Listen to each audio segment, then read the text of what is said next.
y'all, welcome back to the channel. Now, if you're new here, welcome to the fam friend. My name is Charle Nicole, and here we touch on trending topics, reactions, and lifestyle. Now, if that sounds like your vibe, go ahead and hit that subscribe. All right, let's not waste any more time.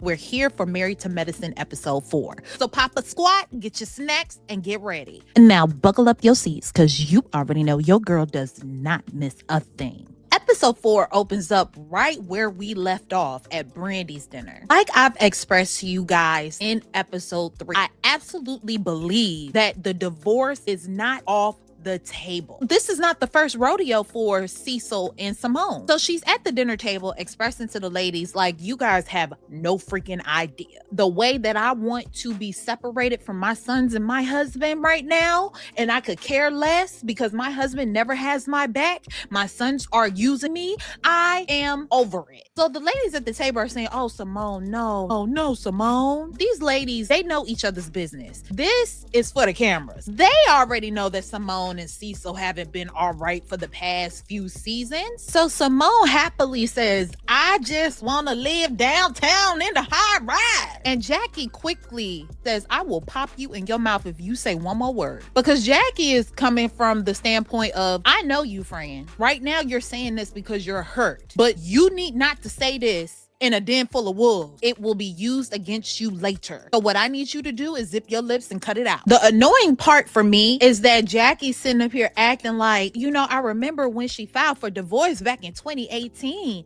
and I was just shocked. Don't they work in the same office? Aren't they glued to each other's hips? Stop acting like you didn't know what was going on. Like she's never vented to you. Let's not play stupid. Like Jackie knows what's going on with Simone. Unfortunately, it is what it is. It's where it's at. And it's up to Cecil and Simone to figure out what's the next step. And Brandy's like, look, I understand all of y'all are using this as a moment to vent about your issues in life, but that's not what this was about. This dinner was for me. Can we clean this up a little bit? So then Contessa, I'm gonna start calling her Contessa, because girl, she is as fake as she wanna be. As soon as Brandy was trying to switch up the mood, she was like, yeah, let's switch it up. Let's switch the energy up. For me, if I was Brandy, I would have been like, yeah, but first, let's start with an apology, because you came at me crazy, ma'am. So they end up bringing out a sign to say happy birthday to Brandy, and yay, let's celebrate her now that we've all dropped bombs and ruined it. As soon as they bring the sign out and Brandy's having the time of her life being celebrated, she's appreciative, unlike Contessa. Contessa comes out the side of her neck and says, you're so adorable, just to, in confessional,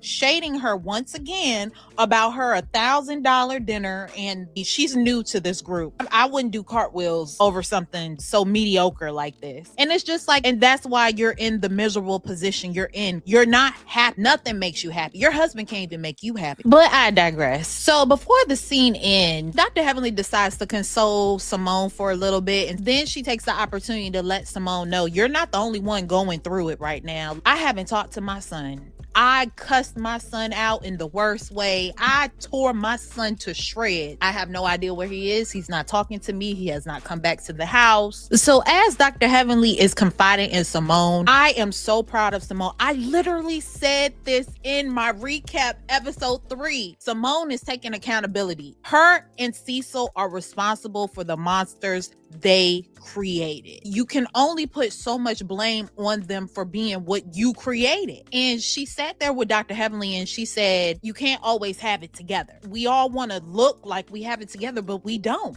As Dr. Heavenly was expressing that she cussed them out and everything else, so Simone is like, yeah, I did the same recently to my son. But at the end of the day, we are responsible for the monsters that we created. And the fact that she's taking accountability for it, for her to acknowledge it takes a lot for some people to do that. So the fact that she did, I'm absolutely proud of her for that. So now we're in the next scene with Messy Boots and Eugene. Now, if you're new, I refer to Toya as Messy Boots because she is. She stirs up the chaos and she instigates. Honestly, I could not see this cast without Toya. Dr. Heavenly is on her way out anyway. She's trying to get into office if she succeeds with that. Like, there's nobody else to really stir up and add in that spice other than Messy Boo. But anyway, we're in the next scene with her and Eugene. And Toya asks him, so how long are you going to be gone this time? If you're just catching up, he currently works 2.5 hours away from home for work. So Eugene expresses, listen, babe, I'm tired. I'm gonna continue to be your forever sugar daddy because I love you. Whatever you want is my command, okay?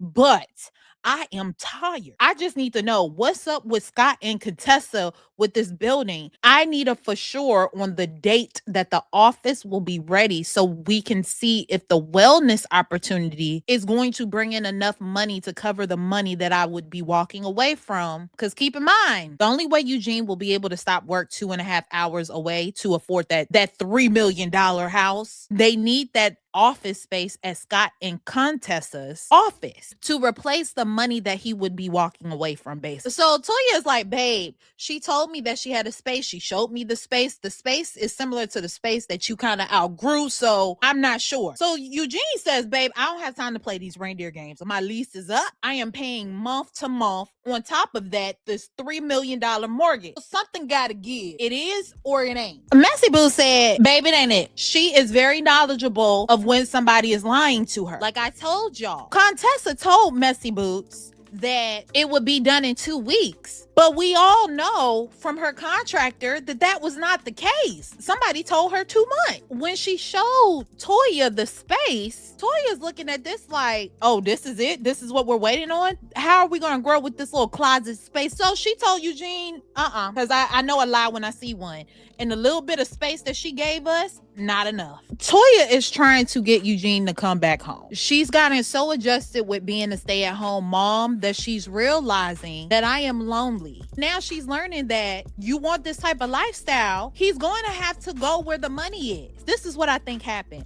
At first, Eugene was like, I want to make her happy, so I'm going to do this. But now all that time is starting to weigh on him. How can I make it work by coming back home, but making that same amount of money? And let's be clear, they were saying it without saying it. The reason why he refuses to get a job that's closer to home is because if he does not have that ER money, funds are going to be tight. He is not going to be able to afford the luxury that she has become accustomed to. I'm not saying that they will not be living nice and fancy, but maybe not so much in a $3 million home. It confirms what I said when he makes the statement, you can't have your cake and eat it too. You either want this luxury lifestyle or you want me home. Which one is it? Because now she's pointing fingers at him and making him seem like the bad guy that wants to be away from home. So what do you want, Toya? At the end of the day, figure out what you want and then have this argument when it makes sense. So now we're in the next scene.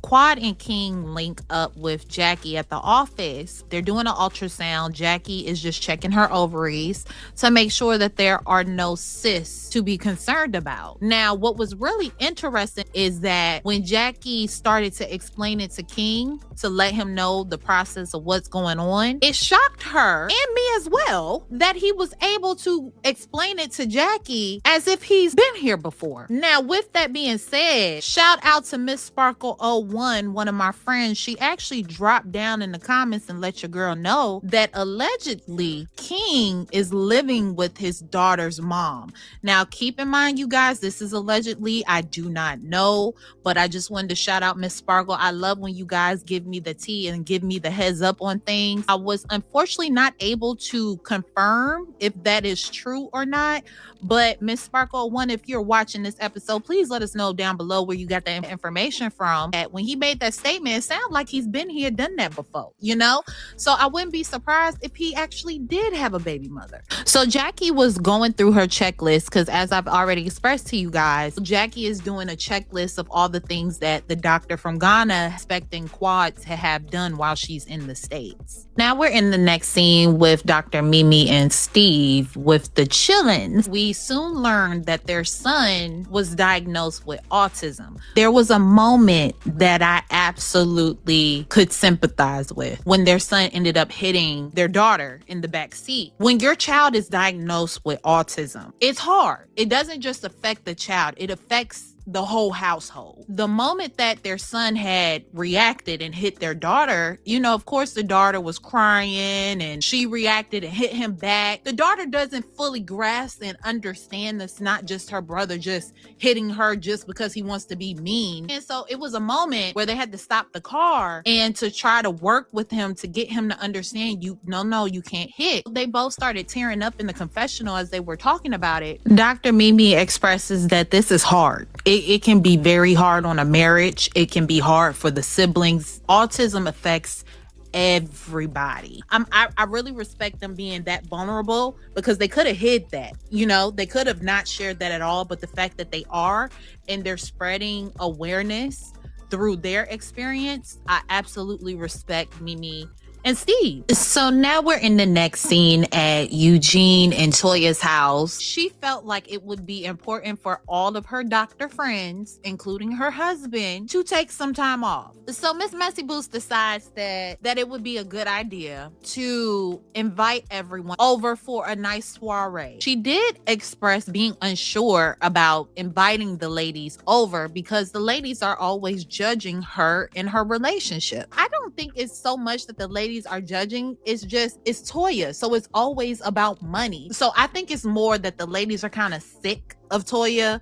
flashing money every chance that she get. I don't think it's so much that they're hating on her marriage. You treat your husband like a sugar daddy. If your husband has it like that and he wants to shower you, who are we to hate on that? That's her lifestyle. I'm pretty sure a lot of us would love that type of lifestyle. But I would be annoyed too. And every time I'm around you, you shading me because I'm not wearing name brand like you, or you're shading the situation because it's not up to your standard. And it's always about money. So in her mind, she feels like if she invites the ladies over for this soiree, then maybe they'll finally show her something different. No, Toya, how about you show them something different? Especially if we're all in the same wealthy circle. Why do you always have to throw money at people? And it becomes nauseating. So she then brings up a recent situation that happened with her and Dr. Heavenly. Supposedly, it's a fake knockoff Balenciaga purse. She ends up taking it upon herself to take a picture of the purse and put it in the group chat and say, whose fake a purse is this? Because somebody had left their purse behind. So Dr. Heavenly responded to Toya and said, baby, that's my purse, but my house is paid off. Dr. Heavenly said, listen, baby, I may be pursuing the office, but trust me, that old Heavenly is still up in here. Don't play with me. So even Eugene said to Toya, why did you have to go there though? Like, why did you do that? Oh, and I don't know if y'all noticed. So this is totally off subject, but did y'all notice the blonde in the background? Is that the maid Anna? I'm just wondering, is that the one that found the dog or let the dog out? Cause Toya, we still trying to figure out that lie. What, did you let your dog out or did Anna let the dog out? We haven't let that one go, ma'am. But let's get back on topic. So Toya ended up responding to Dr. Heavenly and said it should be paid off. It was built in 2002. I said, ooh. So then Toya follows up and says, let me go love on my family and friends who love me in return and get this party together. See ya. So Dr. Heavenly said, oh no, I ain't about to let you have the last word. Dr. Heavenly said, oh girl, I'm in between patients, but I had to say this. My man loves me too, but his D big. But you loving on some lil let's go. This is why I enjoyed Married to Medicine. This couldn't be a real friend circle in reality, but baby, the shady crew makes good TV. That's why you gotta be mindful of who you tell your business to. Toya, back in 2021, told on herself and said that was one thing that she found out when she got married, that the thing was small. So Dr. Heavenly is just taking her words and throwing it back at her. And as I told y'all in the beginning of this freaking episode, that is why Dr. Jackie told Simone to shut your mouth. Because whatever you say will be used against you. So now we're at Toya's skip work day party. And again, one thing that Toya gonna do, she gonna flaunt her money. She wants them to feel like they're at a villa in France. And she said, I want them to feel like money. Simone and Cecil show up and Simone says, I want to know why Toya is calling this a skip work day party because Ma'am, you don't work. This is a day in the life. This is what you should have called it, because everybody else here work but you. As Dr. Mimi and Steve are walking in, they meet everybody else at the pool. So Mimi puts a napkin down, because anybody with common sense knows that when you're wearing anything that's white or cream, you don't want to sit down just anywhere, because you don't, it can get dirty easily. That's common sense. So Mimi had put down like a small napkin or something to sit on. And Miss Messy had something to say about that. Girl, this ain't Dr. Heavenly house. Like, it's not dirty. What you sitting on a napkin for? I can tell Steve is not with it. He tends to be really laid back and cool, but I can tell that Steve is just like, I don't like drama, and I also don't like my wife in unnecessary drama. That's just not what we do. So Dr. Heavenly and Dr. Damon come in. You know, Toya goes and greets them, and she's like, welcome. So Dr. Heavenly is giving her big ups, like, your house is beautiful, but sis, this looks like all the rest of the houses. Why do you keep moving into the same house? Ding, ding, here we go. Toya can't help herself. So she's like, are you still mad at me from this morning's text exchange? So Dr. Heavenly said, girl, please, I'm good. I ain't worried about your petty ass. So they end up hugging. So then Dr. Heavenly's like, I just came to get my purse, boo.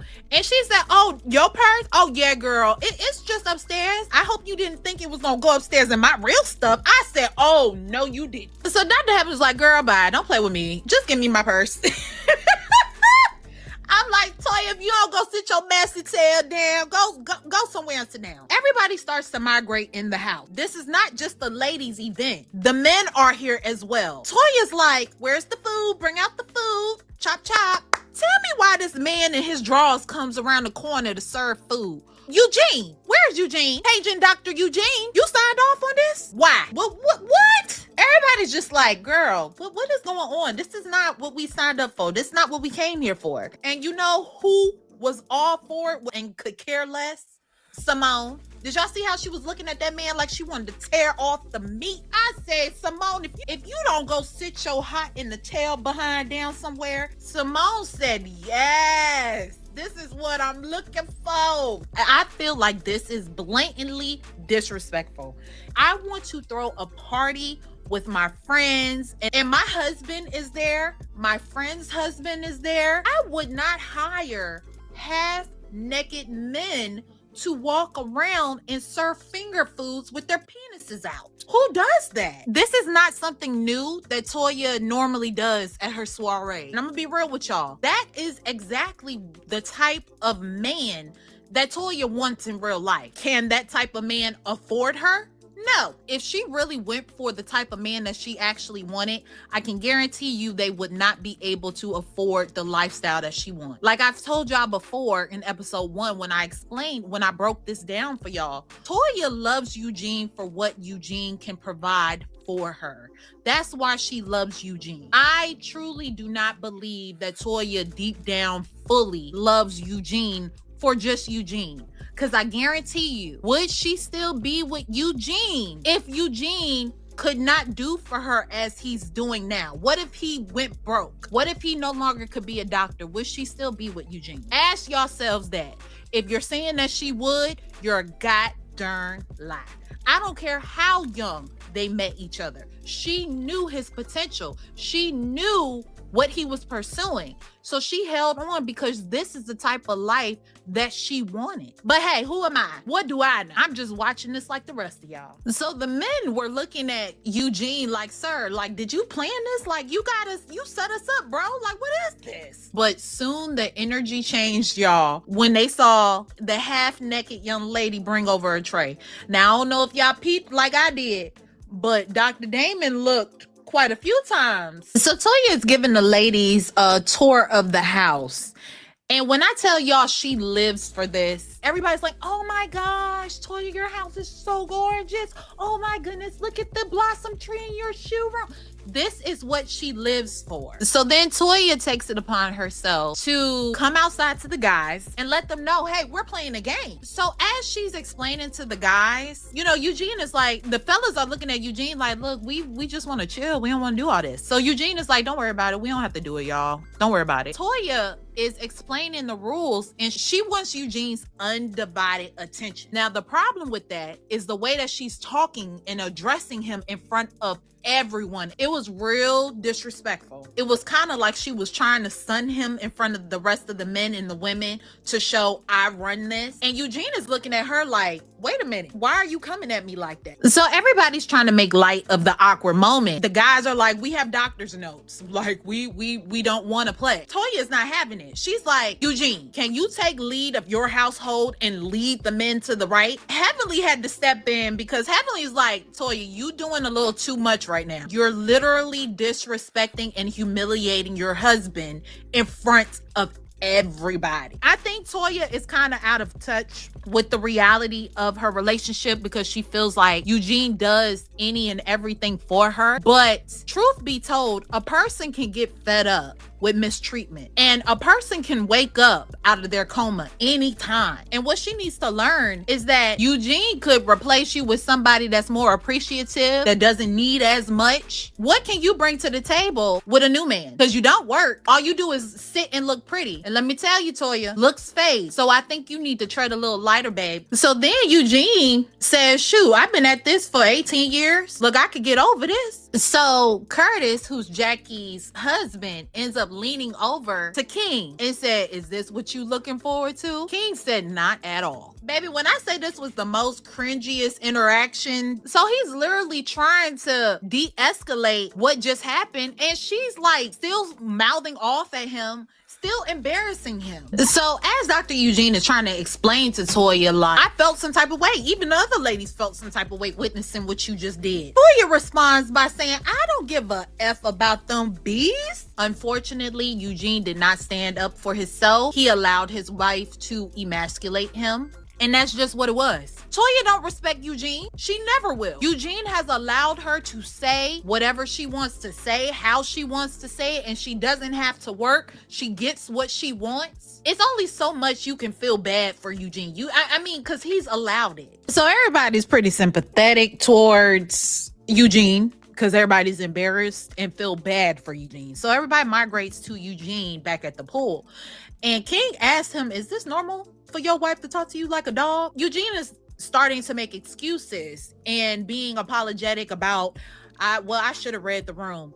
Eugene, what are you talking about? I don't care if you did not read the room or not. That does not grant Messy Boots the right to talk to you that way in that demeaning manner, especially in front of everybody. For him to be making an excuse for it says everything that we need to know. This is something that happens often, and food for thought, because if this is the energy that she's giving him in front of everybody, imagine the energy that she's giving him probably behind closed doors. I'm now under the assumption that Eugene enjoys being away from Toya. This is his time to have peace and to, even though he says he wants to come back home, it's only to appease her. So Contessa and another one of Toya's friends are the only ones to go check on Toya. You know, Contessa's like, where were you? I was checking on you because me and Scott wanted to play your games. And out of everybody, I'm pretty sure you were waiting to play the game because obviously you and Scott have been playing the game all these years. That's why you're not as happy as you should be. But hey, you know, Messy Boo says, listen, I want Damon and Dr. Heavenly to leave. I don't like anybody on the sideline instigating an argument between me and my husband. Boo Boo Kitty, listen, nobody was instigating anything. You made a show out of it. So now you're mad because people were spectating and having their own opinions from the show that you put on. So what you mad for? If you didn't want somebody to say something about the interaction, maybe you should have took that behind closed doors and addressed it with your husband in private. But hey, again, what do I know? I'm just watching this with y'all. Trust and believe it wasn't just Dr. Heavenly she wanted to leave. She wanted Mimi to leave too. And it's the crazy thing. All Mimi said was lead with femininity. Like, did she lie? Did it offend you that somebody was telling the truth? So Quad ends up showing up. Thing that I don't get, Quad and Contessa are like some yes women to Toya. Because not one of them told her the truth and told her, well, baby, you were in the wrong. Because Messy Boots is still standing on what she said to her husband wasn't wrong. How she said it wasn't wrong. Nobody in that closet told that woman, no, sis, you were in the wrong. I'm like, I don't want friends like this. Tell me the truth. I think Toya is alcoholic, a beautiful alcoholic. The reason why I said that is because she was drunk. She came back outside with another glass And she then tells everybody, I only want my real friends here, so the rest of you can go. She's pointing the finger at everybody else for being the cause of the interaction but herself. And she said, I know everything on everybody at this pool, and I don't have a problem with bringing it to the table. So Dr. Heavenly's like, what? Wait, you looking at me? So Toya said, the problem is you. The problem is Mimi. The problem is Brandy. And I said, ooh, skirt.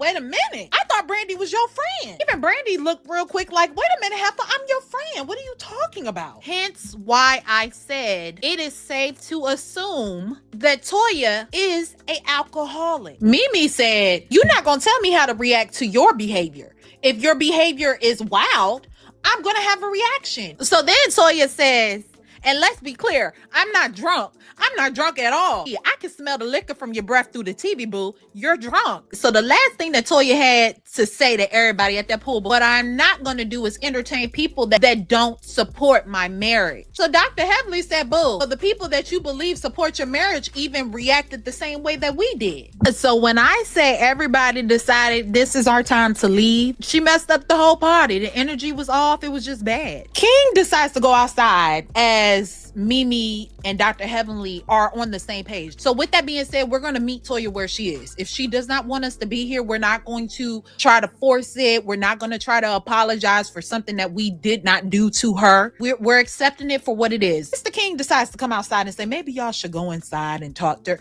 King, stay in your place, okay? You're not even a husband yet, okay? You're just the boyfriend. You have no real say. Don't insert yourself where you do not fit. So Mimi said, no. What we're going to do, we're going to go. She does not want us here, so we're going to respect that. So, okay, let's play Kiss Toya Butt Day. So everybody else is surrounding Toya saying, oh my goodness, we're so sorry if we made you feel that way. Your actions was not acceptable, period. But you know, you got a lot of yes people around Toya, which makes me believe that Toya is one of the highest paying cast members. So what Toya wants, Toya's gonna get. That's the vibe that I'm getting here. That's why she's able to afford all this stuff. Because like I told y'all in episode 3, Toya gets paid. They are going to pay the person who brings in the most. And Toya stirs a lot of drama. Everybody's kissing her butt. Nobody wants to go against Toya because of that. If that's not the case, somebody tell me right now, what is the real reason why nobody is truly telling her about herself in this moment? I don't know if y'all noticed, but Contessa been dang near licking Toya's butt. Like wherever Toya goes, Contessa is just running up behind her. So finally somebody addresses the fact that Toya, you were wrong though. So Dr. Jackie calls that out at the table. So then Toya begins to deflect. She still doesn't want to address that conversation that she is truly embarrassed for embarrassing her husband the way that she did. She starts to deflect and bring up the beefs between Dr. Heavenly and everybody in the circle. And it's just like, girl, you want to talk about everything but what you just did. So basically the episode ends with Toya trying to turn the whole circle, the attention towards Dr. Heavenly. Out of all 4 episodes, I feel like episode 3 was the best. If you did miss our recap of episode 3, make sure you go back over to episode 3 so you can see what I'm talking about. Thank you so much for taking the time out of your day to spend time with me, because I absolutely understand how expensive your time is. So the fact that you came over here to spend it with me, please do not forget, before you dip out on your girl, to press the like button on this video just to say, hey girl, subscribe to the channel if you're not a part of the fam already. I love y'all. I'll catch you guys next week for episode 5.